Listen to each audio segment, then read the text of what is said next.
한남뉴타운과 직접적인 호재를 해가지고 뺐는데 신분당선 연장인데 지금 벌써 신사까지는 한참 공사 중이잖아요. 이제 개통이 1년 몇 개월 남았어요 이제. 네, 얼마 안 개통이 이제 남았습니다. 코앞이에요. 노선이 어디로 가냐 이게 좀 말이 많았었는데 이게 확정이 됐습니다. 그렇죠. 그러면 신분당선이 연장이 된다 네네. 이런 것까지도 알게 되면 우리가 한남뉴타운이 살짝 아쉬운 것 중 하나가 네.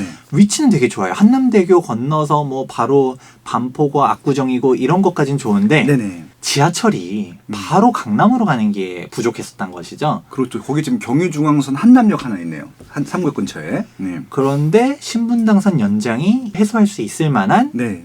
아주 중요한 요소 중 하나다 예. 라는 걸로 넘어가 보도록 하겠습니다. 예. 예. 자, 그러면 구역별로 구체적으로 들어가 보도록 하겠습니다. 우리가 이 구역 같은 경우는 앞서서도 개략적으로 얘기했던 것과 같이 위치가 이태원역이랑 가까워요. 예.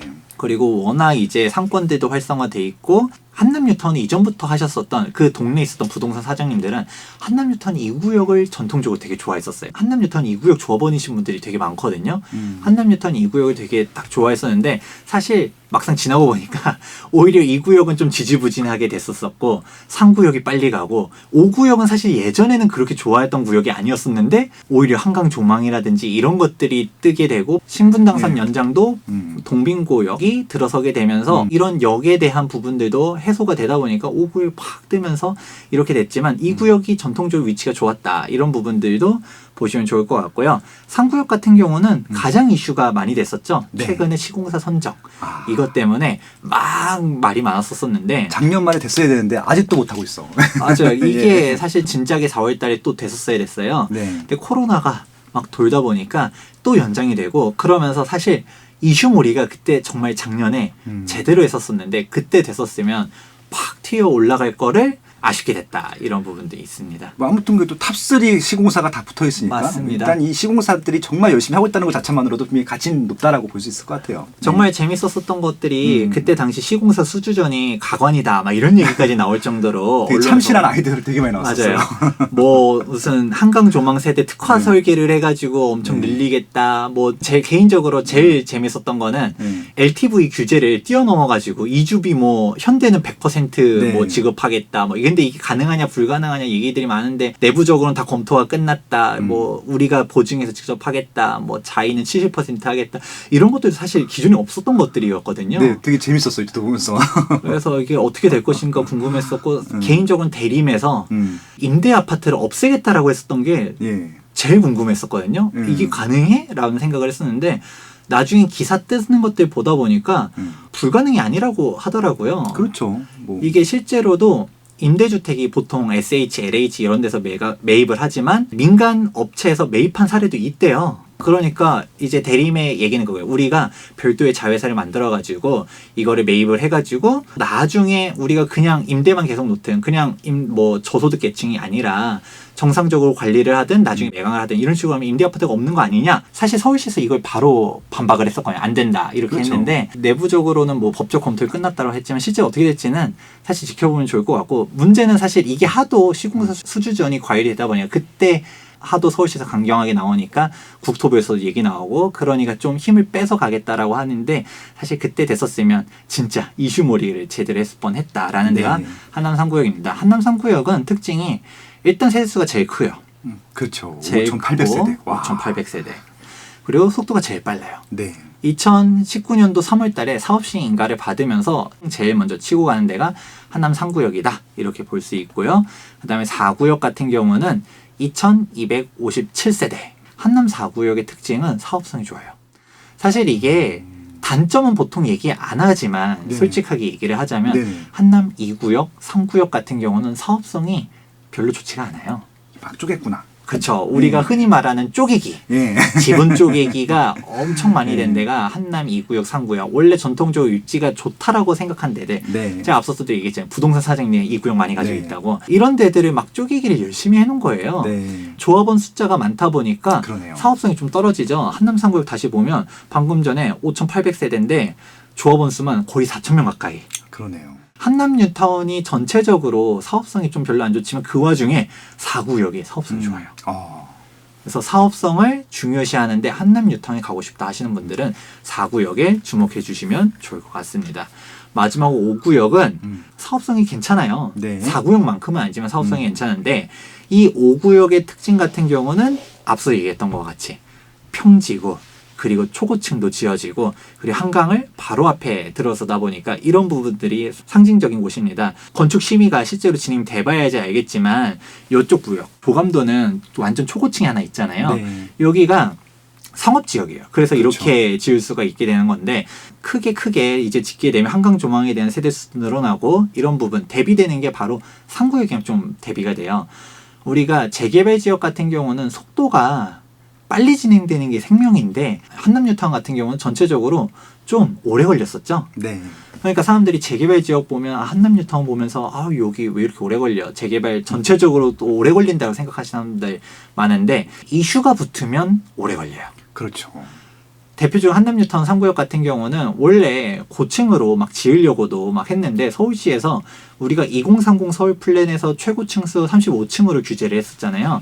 여기 한남은 35층은커녕 3구역 허가, 건축 허가 떨어진 걸 보면 최고층 수가 22층으로 허가가 났거든요. 그 와중에 22층도 구릉지 부분은 못 지어요.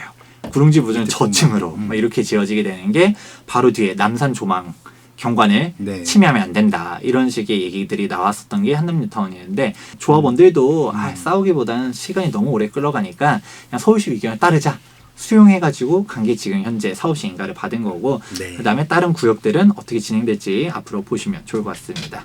제가 사업성 얘기를 했잖아요. 야, 깔끔하네요. 이 한 장표. 페이지로 정리를 했어요. 한남 뉴타운 2구역, 3구역, 4구역, 5구역인데 제일 중요한 거 방금 전에 쭉 얘기했던 세대수, 조합원수, 일반 분양 세대수, 임대 세대수 이렇게 있는데 지금 클리너 시스템에서 바탕이 되는 부분 그리고 조합에서 연락을 해가지고 알 수 있는 부분들로 돼 있는 거고요.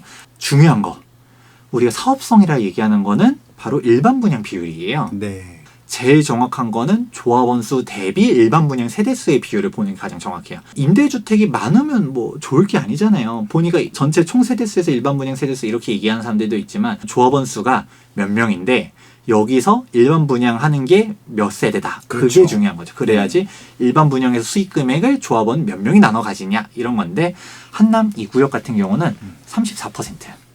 한남 3구역은 27%, 4구역은 58%, 한남 5구역은 38%. 한남 3구역 사업성이 낮다라고 하는데 사업성이 이렇게 낮은 데를 찾을 수가 없어요. 보통 네. 사업성이 나쁘면 들어가면 안 돼요라고 물어보시는 분들이 있거든요. 절대 아니에요.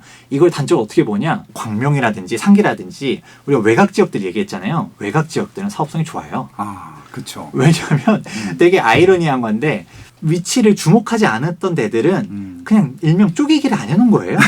여기 진짜. 위치가 좋은 거고 그리고 이 분양 세대수가 적지만 일반 분양가를 얼마나 높게 할 수 있느냐 이게 결국 관건이기 때문에 결국 이게 사업성이 낮다 해서 투자 가치가 없다 이 얘기는 절대 아니다. 이걸 곡해서 들어보시면 안 될 것 같고요. 이 표에서 좀 더 보면 좋을 것 같은 게 큰 평수에 대한 비율들 우리가 어떤 식으로 진행되느냐 이것도 구역별 특성에서 알 수가 있게 되는 거예요. 클리너 시스템에 보시게 되면 우리가 25평 이하, 33평 이하 그리고 대형 평수 이런 식으로 갖다 나와 있는데 한남 2구역 같은 경우는 일반적인 그냥 재개발 정도의 추세 보통 뭐 이제 큰 평수 비율 한 20% 전후 그렇죠. 해가지고 이렇게 들어가는 것들 볼 수가 있게 되고요. 뭐 한남 4구역, 뭐 3구역 쭉 있는데 5구역이 큰 평수가 비율이 되게 높아요. 이런 것도 하나의 포인트다. 예, 결국은 고고 입지가 되겠네요. 한남동이라는 지역적인 위상을 가져가려고 하면은 대형이 맞는 게 맞거든요. 그러니까 좀 정부에서도 좀 비싸게 분양시켜야 되는 게 맞는 것 같아요. 이런 입지들은. 안타까운 네. 부분이 있어요. 그래서 네. 한남 3구역이 상대적으로 이 한남동의 그 절대 부촌 이미지에는 살짝 좀 아쉬운 거 아니냐 이런 네. 구성이 그런데 구체적인 이제 시공사 선정되면서 좀 조정이 될 수도 있으니까 네. 우리가 정확하게 관리처분 인가까지 네. 가기 전까지는 일반 분양 세대수 이런 것들이 확정이 아니기 때문에 네. 이건 참고 자료로 보시면 좋을 것 알겠습니다. 같습니다. 자, 네. 또 하나 얘기해 보면 한남 뉴타운 3구역 사업성 안 좋아 이런 얘기를 했잖아요. 네. 근데 사실 이게 안 좋은 게 안 좋은 게 아니에요. 뭐냐면 가장 대표적으로 알 수 있는 게 재건축이랑 비교하는 게 좋아요. 재개발 중에서는 한남 뉴타운 3구역이 제일 안 좋은 건 사실이에요. 이렇게 일반 분양 비율 낮은 거는 한남 뉴타운 3구역이 유일무이해요. 그런데 막상 한남 뉴타운 투자하는 사람들은 강남 사람들이 많이 투자해요. 그렇죠. 근데 한남동인데. 예. 강남 사람들이 투자할 때 보면 한남 뉴턴 3구역 총 세대수 얘기하고 일반 분양 세대수 얘기하면 나쁜 애란 얘기를 안 해요. 뭐 그냥 그러네라고 생각하면 들어가요. 이걸 알 수 있는 게 우리가 강남 재건축 사업성이 안 좋다라고 했었을 때 네. 재건축도 당장 주공 아파트 같은 데는 사업성이 좋죠. 얘네들은 뭐 말도 못하죠. 하지만 일반적인 중층 고층 아파트 재건축 같은 경우 가장 대규모로 진행됐던 데가 송파 헬류시티인데 단일 규모로는 제일 크다. 얘가 9,510세대예요. 근데 이때 일반 분양 나왔던 게 1,588세대. 한남 뉴타운 3구역은 5,816세대인데 일반 분양 1,060세대. 이렇게 비교하니까 괜찮은데? 라고 생각하는 거예요. 그 사람들 눈에는 아니 이 정도만 돼도 뭐 그게 어디야. 강남에 일반 분양 뭐 100세대도 안 나오고 이런 데들도 개포 주공 23단지 얼마 안 했어요. 이제 100세대도 안 됐었어요. 예. 사람들이 재개발과 비교하면 사실 한남 3구역이 나빠 보이지만 오히려 재건축과 비교하면 오 괜찮네가 된다. 결국은 분양가를 얼마나 비싸게 하느냐. 이번에 반포동 원밸리 일반 분양분이 200세대예요. 3,000세대 그게 큰데 단지 수는. 야. 그런데도 뭐 반포 원베일리 나쁘다 얘기하는 사람 아무도 없잖아요. 최고의 단지죠. 네. 왜냐면 그 동네 자체가 네. 워낙 좋기 때문에 얼마가 그렇죠. 될 것이냐고 보이는 데이기 때문에 한남 뉴타운도 그런 걸로 접근해 보시면 좋다 얘기하고요. 아, 이것도 깔끔. 마지막으로 자, 이 금액 보시면 그냥 주변을 다 얘기 안 해도 돼요. 그냥 한남더일, 나인원 한남, 레미안 첼리투스와 그다음에 바로 건너서 반포의 아크루 리버파크, 아크루 리버뷰. 가장 많이 비교하는 데는 바로 반포랑 많이 비교를 해요. 반포가 33평형 우리가 뭐 일반적으로 지금 다 30억 선이 됐다. 그리고 한강 보이는 아크루 리버파크 그냥 고가 나오는 거는 뭐 35억도 호가한다 이렇게 얘기하는데 가려 들으세요. 뭐 기분 나빠하시지 마시고 사람들에 따라서 반포의 80% 가격을 보시는 분들이 있고요.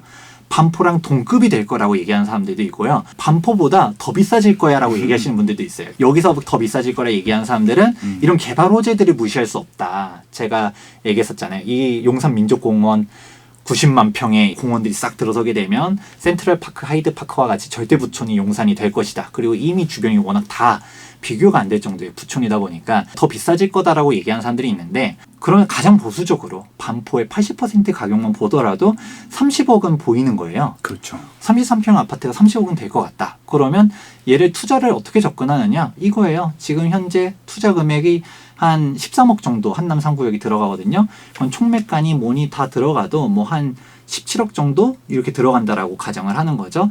그러면 여기 17억에 사서 완공이 30억 되면 13억 투자해서 13억 번다. 딱 그거인 거예요. 입지 자체가 워낙 다른 곳이다. 네. 이렇게 보면 될 것 같습니다. 그렇죠. 자, 한남 뉴타운 정리해 보도록 하겠습니다. 아, 쭉 재밌었습니다. 길게 얘기했었는데 한남동은 절대적인 풍수지리적으로 배산임수용의 명당이다. 고급 주거단지 그리고 주변에 워낙 개발 호재들도 많은 곳들 그리고 용산민족공원 이거 하나만 하더라도 얘는 실제로 또 추진되는 거잖아요. 어마어마한 메모드급 호재다. 그리고 용산 마스터 플랜이라든지 신분당선 2단계 연장이라든지 주변 시세들이 워낙 고가다 보니까 한남 뉴타운 주목해 보시면 좋다. 이렇게 정리해봤습니다. 네, 주목하실 분들은 많으시겠지만 뭐 일단 금액이 만만찮습니다. 아무튼 뉴타운의 왕이고요. 뭐 전무후무할 것 같고요. 강남과 거의 좌우물 겨룰 수 있는 유일한 재개발, 그렇죠? 재건축 중에는 뭐 없으니까 한번 놀러 가 보세요. 그리고 이제 직접 지금 보세요. 그러니까 지금 사진 찍어놓으셨다가 바뀐 다음을 사진 비교해 보시면은 아마 그 역사책에 나오는 그런 장면. 진짜 천지개벽할. 옛날에 그 70년대 그 압구정 현대아파트에서 그 논 바깥 있잖아요. 그 사진 같은 상징이 나올 수 있는 그런 배경이에요. 지금. 아, 저희 아버지는, 저희 할아버지는 왜 네. 안 샀었을까? 아니, 이런 것들 생각하면서 한남 네. 뉴타운도 주목하시면 좋을 것 같습니다. 야, 한남 뉴타운을 이렇게 완벽하게 알게 해주셔서 너무 감사합니다. 네, 다음 또 성수 전략 정비구로 그냥 가볼까요? 네, 성수 전략정비구역은 한남 뉴타운과 쌍두마차를 이제 이루는 곳이니까 왜 얼마나 그렇게 성수가 대단한 곳인지도 2편 주목해 보시면 좋을 것 같습니다. 그럼 예. 저희는 2편에 다시 찾아뵙도록 하겠습니다. 네, 고맙습니다.